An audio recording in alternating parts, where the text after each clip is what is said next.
Welcome to Out There. I'm your host, Jeremy Morady. There's only one day out of the year where Circle B Bar Reserve is closed to the public, and that's for the Water Wings and Wild Things Kids Festival.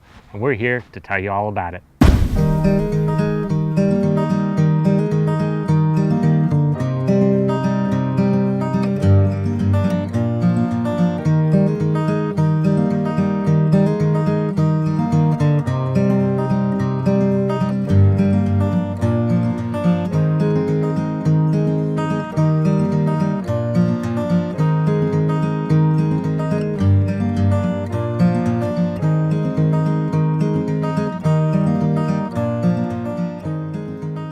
All right, we're here with Tabitha Beal out at Circle B and talking about education and everything from the Kids Festival that we're going to get to in a little bit to the room that we're in here now.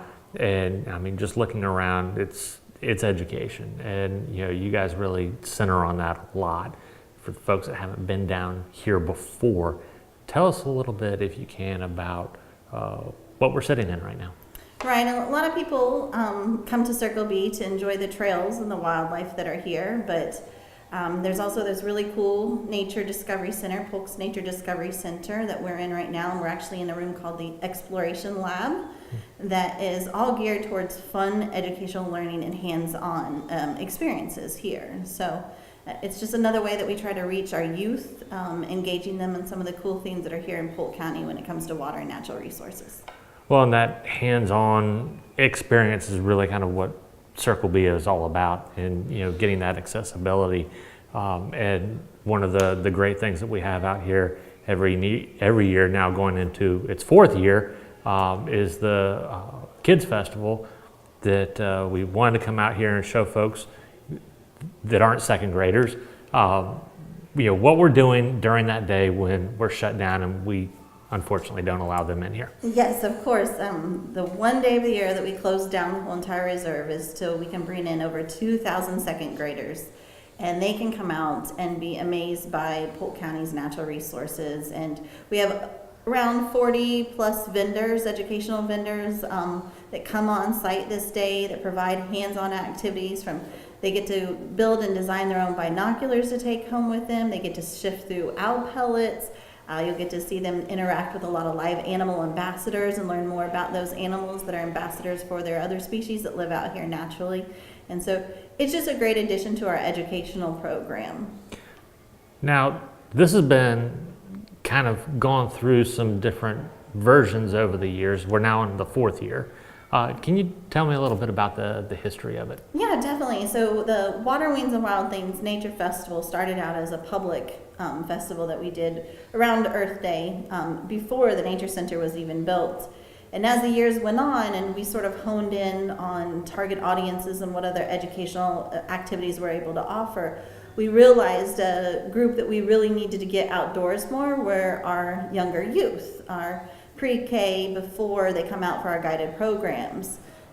We currently provide guided programs for grades 3rd through 5th grade, and what we realized is if they could just come out and be excited about coming to this place and a little bit excited about the outdoors before they came, that their learning process of actually getting some of the core standards that the school board is part of their standards was a lot easier if they had that first time experience. So we shifted the Water Wings Kids Festival to reach second graders. Okay. Now, I have 2 kids of my own. I can only imagine 2,000. We've seen them in action. I've seen you in action.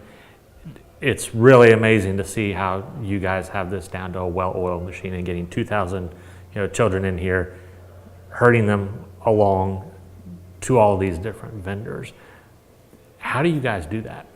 So it takes a lot of coordination, but it also takes a lot of volunteer effort as well. And we bring in some of our partners from some of the different parts of the Natural Resources Division to help with that staff-wise.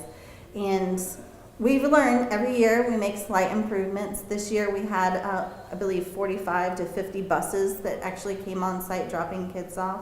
So you can imagine just the unloading and loading process of getting kids here. And then also they have lunch on site. We have a tent set up for them to have lunch on site and those kind of things. So there's a lot of coordination that goes into a lot of planning. And luckily our vendors we hear every year from them that this is one of their favorite events to be able to come and do, because it's easy for them to do, and it's also very rewarding because they see all these children having an incredible time and engaged in learning out here. So now I'm curious, just going around and looking at the different vendors, there's so many here. How is it you're able to process that amount of information? I mean, it's almost dizzying. Is this just a, hey, let's, get you kind of hooked on this and you're going to keep coming back and wanting to, is that really kind of the gist of it? That is actually a huge part of the Kids Festival, is just to give kids exposure to so many things. We heard a lot of kids this last time saying, I've never seen a vulture before, I've never seen an owl before, and so this is their first time just getting to put their eyes on it and getting them curious about some of our wildlife. So there is that all of nature and all of everything that's out here. The other part too is the way we lay out the exhibitors. We realize that these teachers have a very limited time frame on site, so they may not be able to make it to every single vendor. So where we have duplications of messaging and information, we spread those out so they may not get over to that one, but they have the opportunity to see it at a different booth.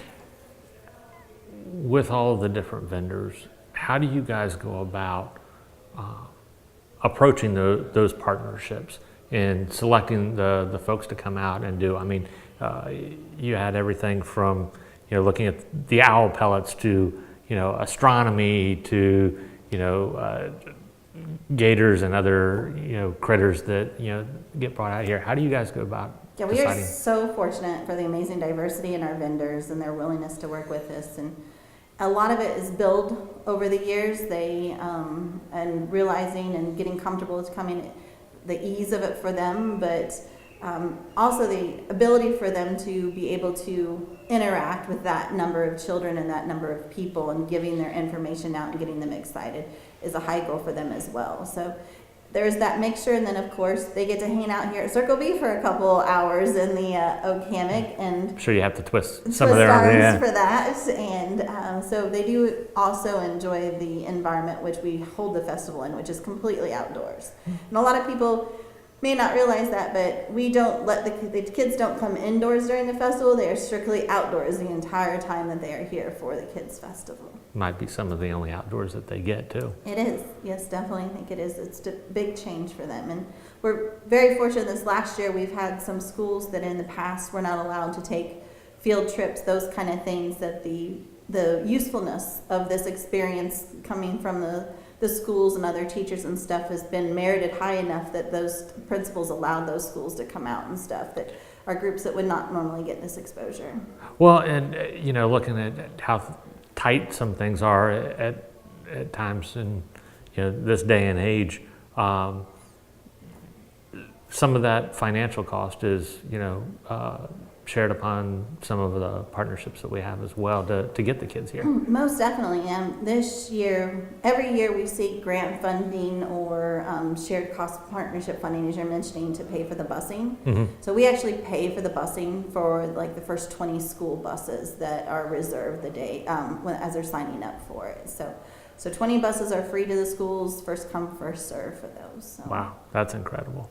Well, you guys got so much going on, and it's such a great event that I wanted to get out here and really kind of share what you guys do. So it's opening up new doors to the younger generation that will be here to take care of this later on. So terrific. Thanks for doing that. Yep. Have fun. Thank you.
All right, we're out here at Circle B's cow camp, one of the first stops along our trek here.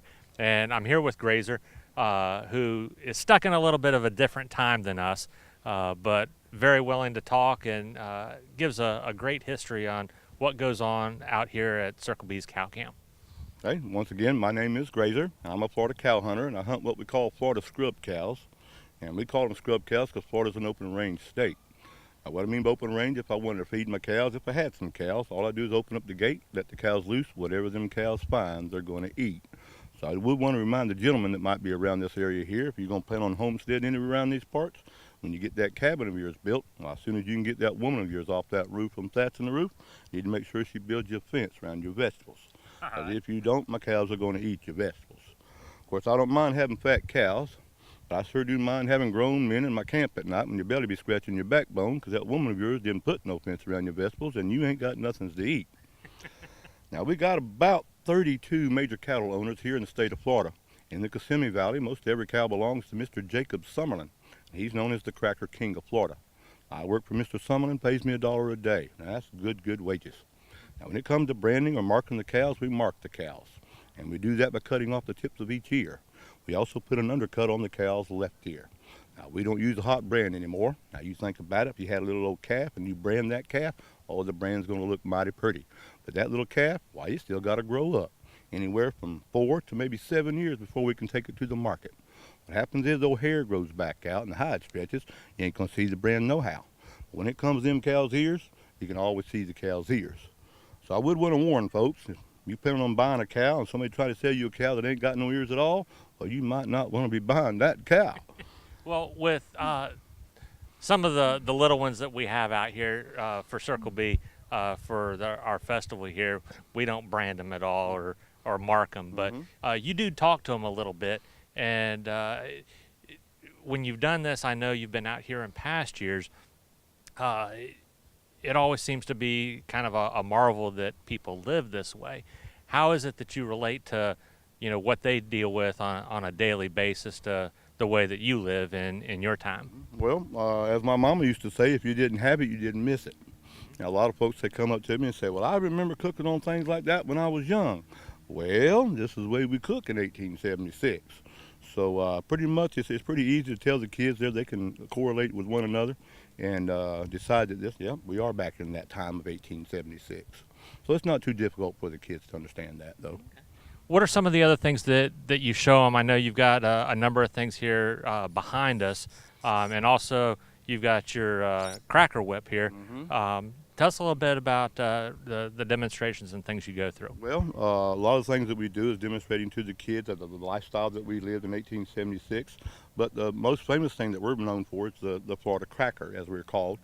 We used to be called cow hunters, but by the cracking of the drag, as it's called, we're known as Florida crackers now. But really, I call this a wife tamer. Some folks call it a young'un tamer, but it's actually called a drag. And the reason why it's called a drag, because this right here is going to be the way that's actually carried on a cracker pony or a horse. Now I say cracker pony or horse. Cracker ponies are only going to go about 14 and a half hands high. If they're any higher than that, well, we just call them horses. So let me demonstrate this right here, and we'll pop this right here, and we'll see what we can do. All right. Thank you.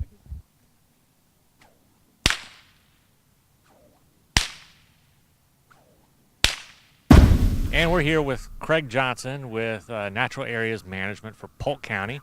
And behind us with one of our most useful tools, which is the airboats that we have and we use.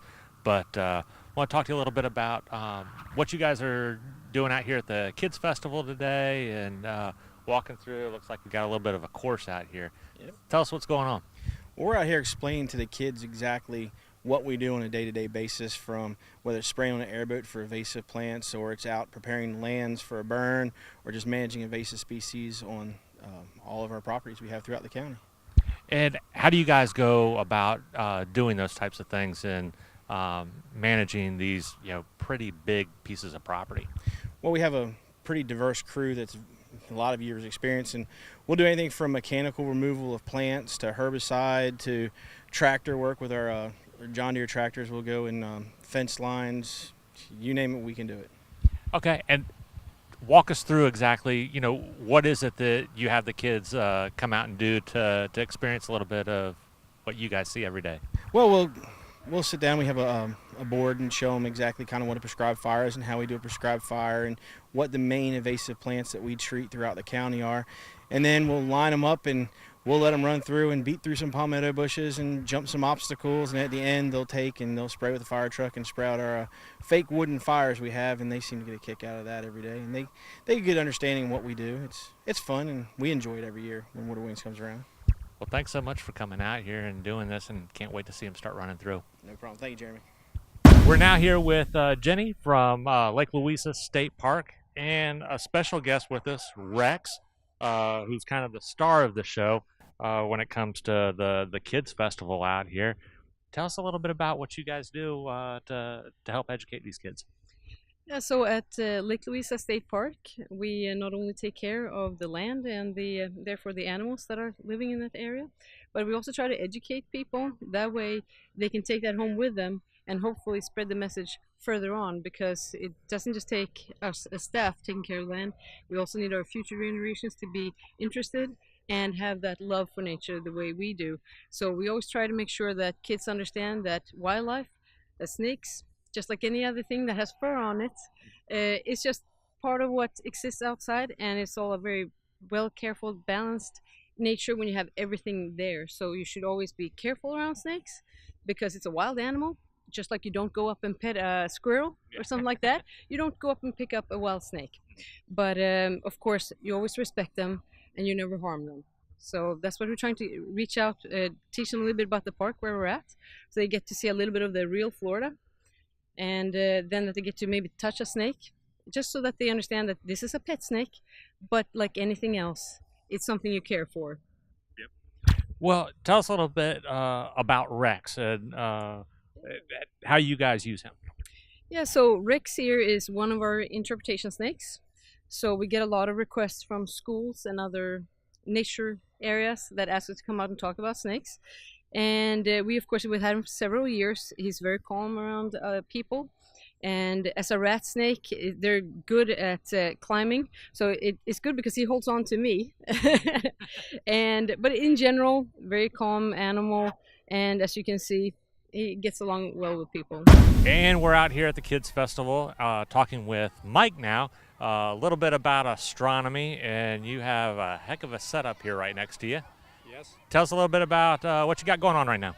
Well, we're looking at the sun safely, which is one of our missions, is to encourage people to know more about astronomy, but to do so safely. And in particular, with looking at the sun, there are many ways that they could hurt themselves, so we always practice safe observing. This is a hydrogen alpha telescope looking at one sliver of the entire electromagnetic spectrum, 656.23 nm.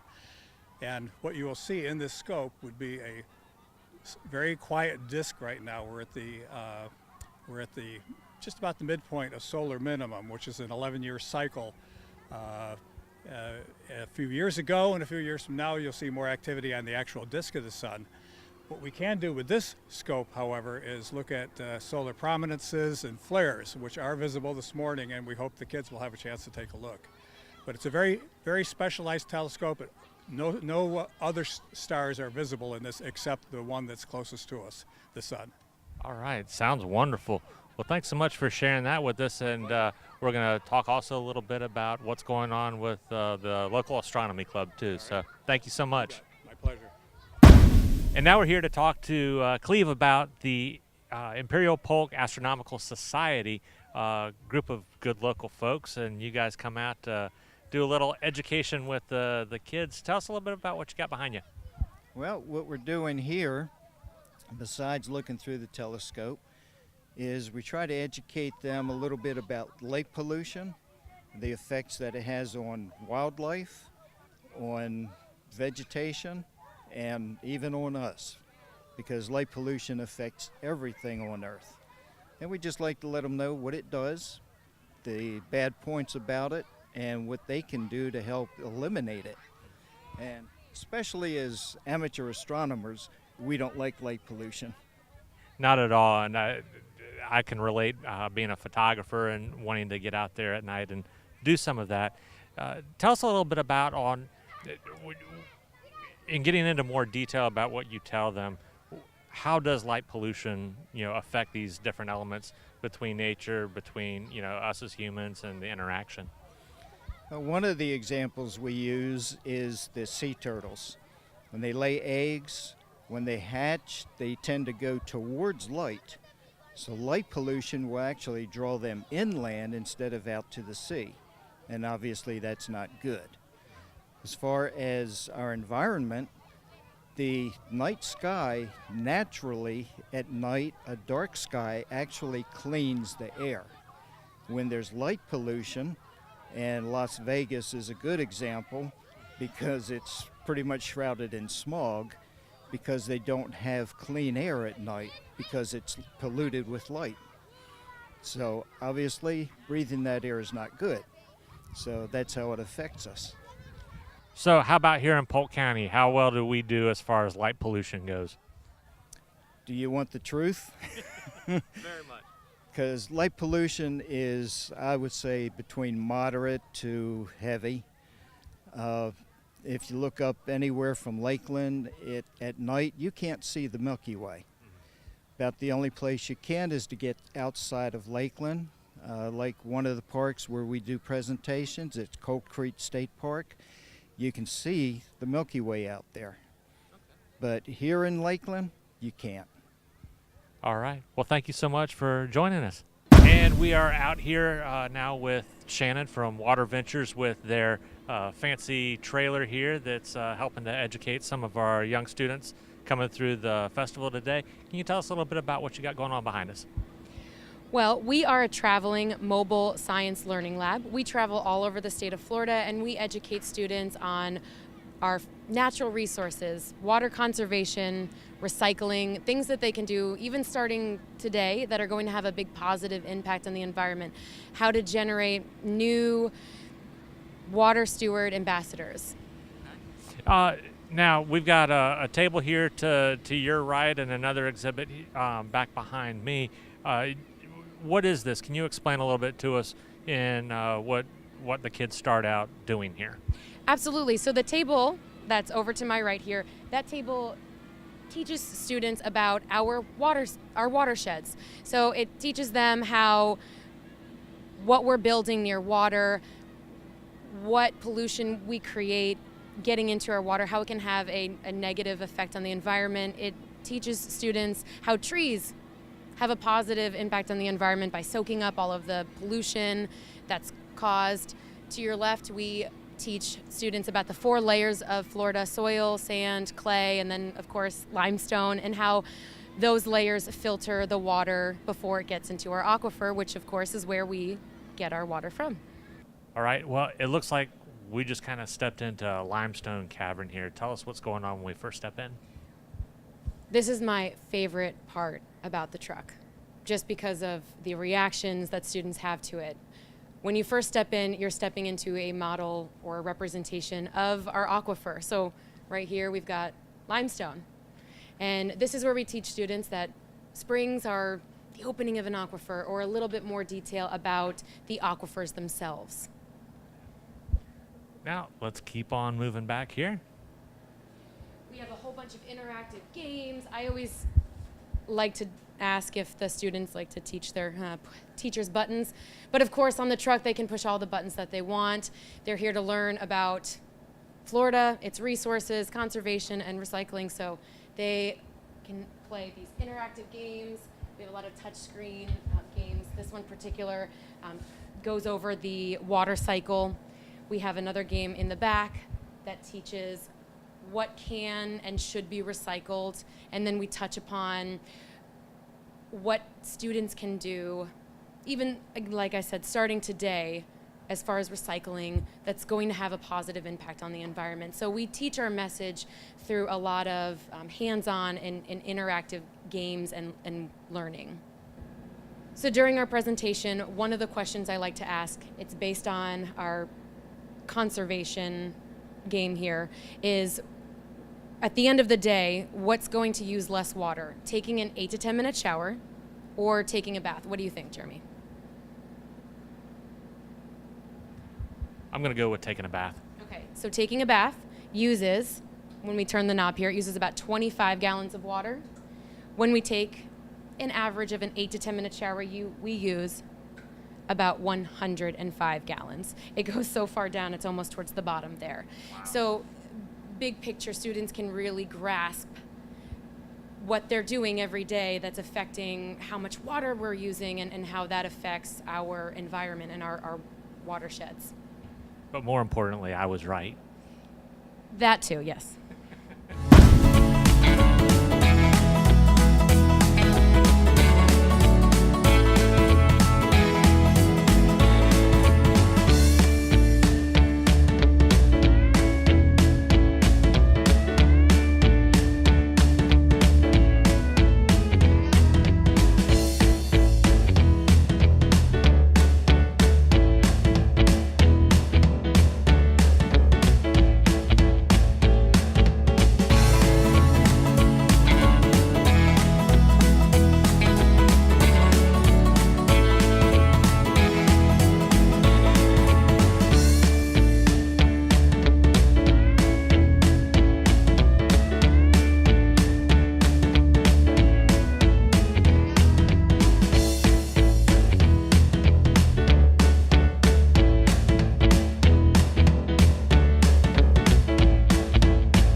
Remember, I'm trained, so you don't ever want to try anything with an alligator. Stay away from them. But if I ever get chased by an alligator, I'm going to catch him.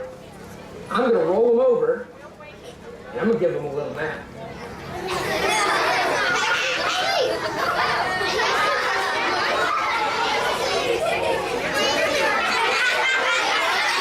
That about wraps it up for this episode of Out There. Thanks for joining us at Water Wings and Wild Things Kids Festival. And join us again next month when we're out there.